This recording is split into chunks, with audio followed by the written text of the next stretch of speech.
तो देखिए पहला क्वेश्चन है आपका यहाँ पर, ए बी सी तथा सी किसी कार्य को 15 दिन में पूरा कर सकते हैं, ठीक है। बी तथा सी उस कार्य को 20 दिन में पूरा कर सकते हैं, अकेला उस कार्य को कितने दिन में पूरा कर सकता है? कौन? ए अकेला उस कार्य को कितने दिन में पूरा कर सकता है? तो देखिए पहला कॉन्सेप्ट ही बहुत बढ़िया है। तो ए प्लस बी प्लस सी ये कितने दिन में कर रहे हैं? 15 दिन में पूरा कर रहे हैं। बी प्लस सी कितने दिन में पूरा कर रहा है? बी प्लस सी आपका 20 दिन में पूरा कर रहा है, ठीक है। इन दोनों का एलसीएम ले लो आप। इन दोनों का जब एलसीएम लेंगे हम, तो फिर देखिए जो बड़ा वाला नंबर है उसका हम मल्टीपल ढूंढते हैं, ठीक है, उसकी हम पहाड़ा पढ़ते हैं। उसका पहाड़ा अगर हम पढ़ेंगे तो 20 दूनी 40 बीती 60, 60 आपका आ गया, 15 चौका 60, 20 तिया 60, ठीक है। हमें ए की वैल्यू निकालनी है तो बी प्लस सी माइनस करना पड़ेगा ऊपर वाली समीकरण में से, और जब माइनस करेंगे तो बचेगा आपका 1, और इसका जो ए का जो वर्क आएगा 60 को 1 से डिवाइड कर दो तो आपका 60 डेज आपका सही आंसर बनेगा। 60 डेज बिल्कुल सही आंसर बनेगा। इसका मतलब ए आंसर आपका बिल्कुल सही है। ए आंसर आपका बिल्कुल सही है। देखिए दूसरा क्वेश्चन बहुत जबरदस्त है।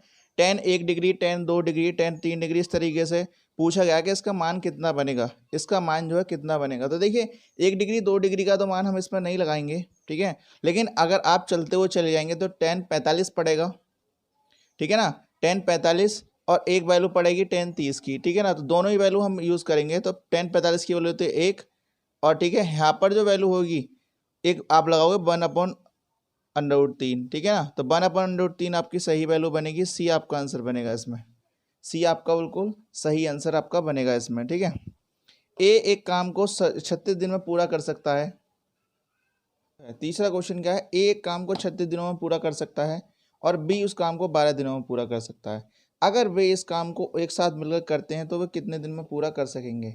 तो वो कितने दिन में पूरा कर सकेंगे, ठीक है। इसका मतलब ए किसी काम को कितने दिन में कर रहा है? 36 दिन में पूरा कर ले रहा है। बी उसी काम को कितने दिन में कर ले रहा है?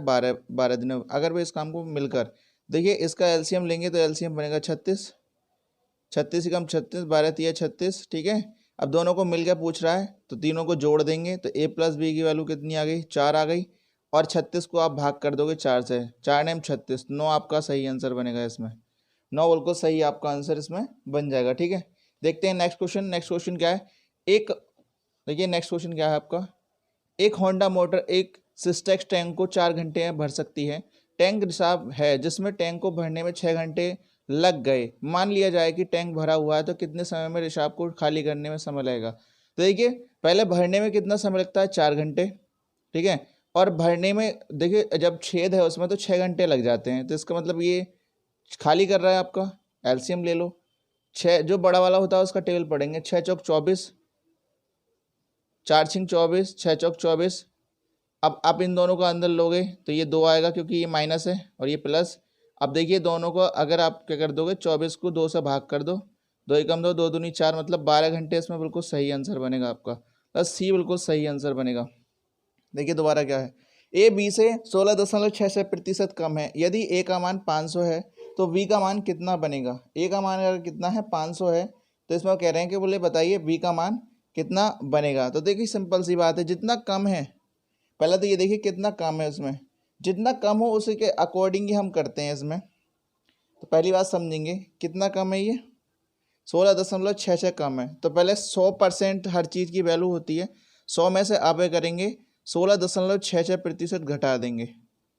घटाइए ज़रा, 10 में से 6 गए 4, 9 में से 6 गए 3, यहाँ पे बचा 9, 9 में 6 गए 3, 9 में से 1 गया 8, तो 83.34 आपका आंसर बनेगा। तो देखिए ए का मान कितना है? अगर आपको वैल्यू निकालनी है, सिंपल तरीका बता रहा हूँ, 500 ये रही, 100% की हम किसी की वैल्यू निकालते हैं, अंतर दोनों कितना आ गया? 83.34, इसमें अंतर आ गया। जब आप इसे सॉल्व करोगे, ठीक है ना, जब आप इसे सॉल्व करोगे तो आंसर जो है, अगर हमने वैल्यू सब्ट्रैक्ट कर दी 83.34 बचा, और इसे जब हम सॉल्व करेंगे, सॉल्व करने के बाद में 600 आंसर इसका बनेगा, ठीक है। 600 आंसर बनेगा बहुत जल्दी।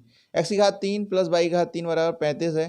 तो X plus Y square minus 3x और 7। तो देखिए एक्स वाई की वैल्यू पूछी, हम इसमें वैल्यू रख करके देख लेंगे, ठीक है। तो एक्स प्लस वाई का होल स्क्वायर माइनस का 3xy बराबर का 7। तो देखिए 3xy की वैल्यू रखोगे यहाँ पे, तो देखो चेक करके देखते हैं जिसका भी स्क्वायर बन जाएगा। देखो एक्स वाई की वैल्यू तब आएगी जब यहाँ पर किसी का स्क्वायर रूट बनेगा। स्क्वायर रूट नहीं बनेगा तो आंसर नहीं आएगा। तो यहाँ पर रखोगे 16 तिया 48, 48 को जाके 7 में जोड़ दो यहाँ पे, ठीक है ना। 48 को जाके किस में जोड़ दिया, 7 में जोड़ दिया, तो बनेंगे आपके 55, ठीक है ना। 48 को 7 में 55, तो ये आंसर नहीं बनेगा। ऐसे ही यहाँ पे एक्स वाई की वैल्यू कितनी रख दी, 30 पुट कर दी, उसको 10 पुट कर दी, 10 तिया 30 और 30 में 7 जोड़े 37, ये भी किसका स्क्वायर रूट नहीं बन रहा। यहाँ पे 12 तिया 36 और 36 में जोड़े 7, ठीक है ना। 12 तिया 36 और 36 में जोड़े 7, मतलब 4 वो, तो आपके बने 44, ये भी आंसर नहीं बन रहा। अब आप 6 रख के देख लो, एक्स प्लस वाई का होल स्क्वायर माइनस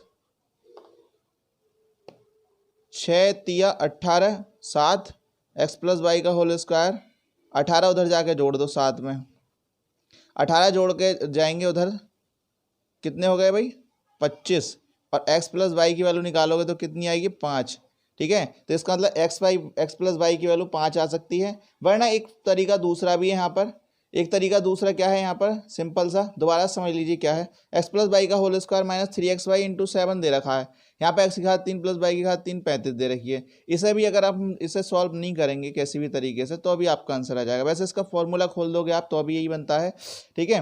तो मतलब वो फॉर्मूला जो होता है वो इस प्रकार से होता है कि एक्स प्लस वाई आप कॉमन ले लोगे दोनों में से, तो एक्स प्लस वाई का whole cube minus 3xy bracket में एक्स प्लस वाई, यही होता है। एक्स प्लस वाई आप बाहर ले लो, तो यहाँ पर बच्चा अंदर एक्स प्लस वाई का होल स्क्वायर माइनस 3xy। तो वैसे भी सॉल्व कर सकते हो, ऐसे भी सॉल्व कर सकते हो। तो यहाँ पे एक्स प्लस वाई की वैल्यू पता चल गई, और यहाँ पे आपको अब चाहे तो आप इसकी वैल्यू यहाँ पर रख के भी निकाल सकते हो।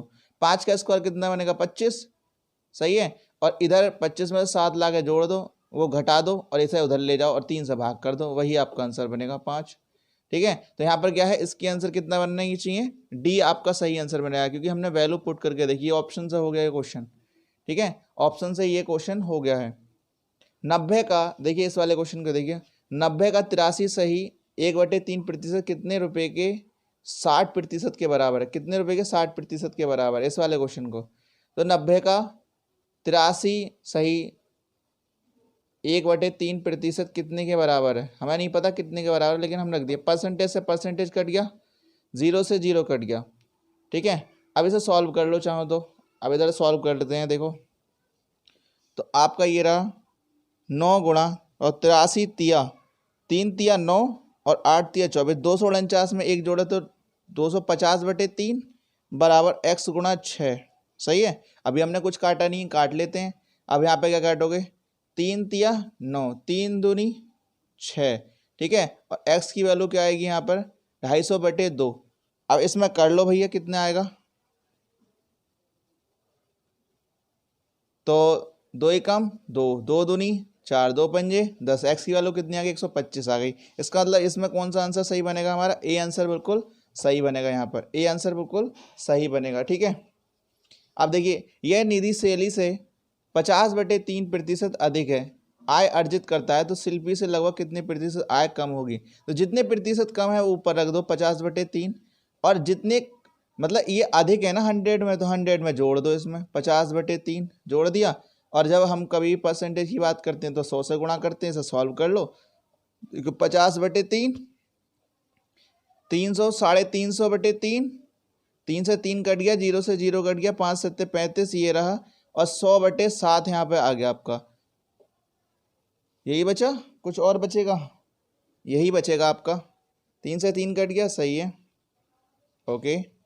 5 7 35, 7 बच गया, यहाँ पर क्या बचा आपका 100 बचा है यहाँ पर, ठीक है ना। तो अब इससे कर लो भाई भाग, 7 ही कम 7, कितने बचे भाई 3 बचे, 3 बचे हो गए 30, 7 चौक 28 दशमलव, बचे कितने 2 बचे, तो हो गए 20, 7 दूनी 14, ठीक है, और 7 अट्टे 56। लेकिन हम क्या करेंगे, एप्री को अप्रोक्सीमेट कितना मानेंगे 14% हम ऐसे मान लेंगे, तो हमारा 14% बिल्कुल सही आंसर बनेगा।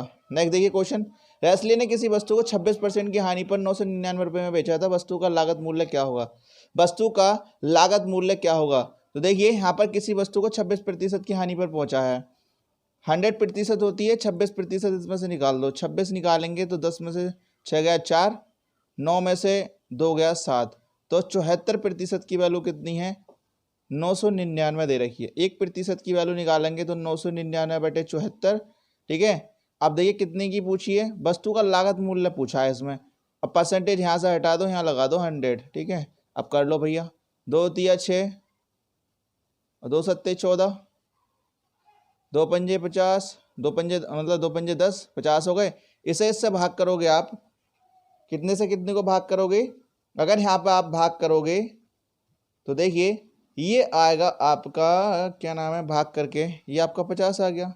37 से आपने भाग करा तो यहाँ पर आएगा आपका 27, और 27 की मल्टीप्लाई अगर 50 से करोगे आप तो आपका आएगा 1350। तो 1350 बिल्कुल सही आपका आंसर बनेगा, तो सी आंसर बिल्कुल सही है। ऐसे देखिए नेक्स्ट आपका, भूमि पर एक बिंदु से जो टावर के तल से 45 मीटर की दूरी पर है, तो टावर के शिखर का उन्नयन कोण 60 डिग्री है। टावर की एक सन्निकट ऊंचाई ज्ञात कीजिए। तो देखिए सिंपल तरीका है इसमें, लेकिन आपको क्या है थोड़ा माइंड लगाना। किसी बिंदु से कितनी मीटर की दूरी है, 40 मीटर की दूरी है, ठीक है।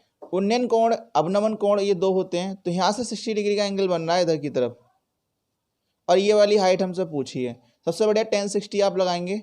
tan 60 बराबर h/45, क्योंकि 45 है ये, 40 मैंने गलत लिख दिया यहाँ पर, ठीक है। अब यहाँ पर 45 हो गई, ओके। जब आपकी 45 यहाँ पर हो गई, ठीक है, जब आपकी 45 यहाँ पर हो गई तो आप क्या करेंगे, सिंपल सी इसे फिनोमिना में से सॉल्व कर लीजिए। पहले तो आप tan 60 की वैल्यू क्या है, √3 लगाते हैं, और जब h/45, h की वैल्यू अगर आप निकालेंगे तो h की वैल्यू इसमें पूछी है, तो इसका मतलब √3 × 45, और इसकी वैल्यू लगा देंगे 1.732 × 45। और जब इसे सॉल्व करेंगे, कितना आंसर आपका बनेगा इसमें, देखिए 78 मीटर इसका आंसर आएगा, 78 मीटर। सिंपल फिनोमिना है, दोबारा समझ लीजिए। किसी बिंदु से जो है दूरी कितनी, 45 मीटर की दूरी पर कोई ऊंचाई है जहां से 60 डिग्री का एंगल बन रहा है। tan 60 ले लिया, क्योंकि हमें क्या है, लाल बटे कक्का से, अगर हम लाल बटे कक्का से पता करें वैल्यू, ठीक है ना, तो लंब बटे आधार होती है। लंब क्या है, h है, और 45 यहाँ पे क्या आधार है, तो h/45, √3 h/45, h की वैल्यू निकालेंगे तो √3 × 45, ठीक है। इन दोनों की मल्टीप्लाई कर दिए तो 78 मीटर आंसर आपका बन गया। तो 10 क्वेश्चन हमारे कंप्लीट होते हैं। Okay, thank you. वीडियो को लाइक करें, शेयर करें।